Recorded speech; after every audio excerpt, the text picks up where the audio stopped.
सोना तर मग आता नाश्त्यासाठी काय बनवणार आहे सकाळी? पास्ता. बघू. हा पास्ता बॉईल करायला ठेवला आहे. ओके. तयारी चालू आहे. कांदा, मिरची, टोमॅटो, कोथिंबीर आणि अद्रक. ओके. आणि हे दुसरं काय बनवलं इकडे? साबुदाण्याची खिचडी पण बनवणार आहे.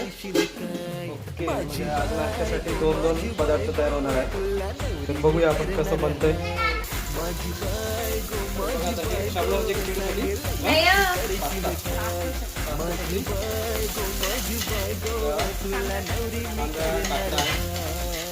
मिरची टाकले आहे, टोमॅटो पण टाकायचं बाकी.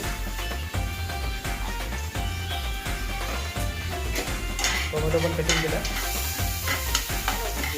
काय होतं कांदा व्यवस्थित आणि टोमॅटो त्याच्यामध्ये पास्ता टाकायचा आहे. आता पास्ता मिक्स केला आहे. बघूया. तर मित्रांनो हे बघा आता पास्ता आमचा झाला आहे रेडी.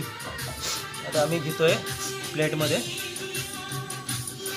कोणाकोणाला हा पास्ता आवडतो कमेंटमध्ये सांगा आणि या पास्ता खायला.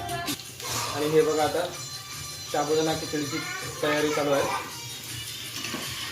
त्याच्यामध्ये शेंगदाणे मिक्स केले, साबुदाणा आणि शेंगदाणे. आता हे बटाटा फ्राय होतोय. तर बघूया आता पुढे.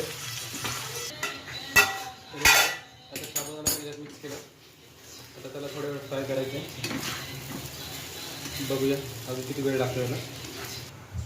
तर हे बघा फायनली आता आपला साबुदाणा रेडी झाला आहे.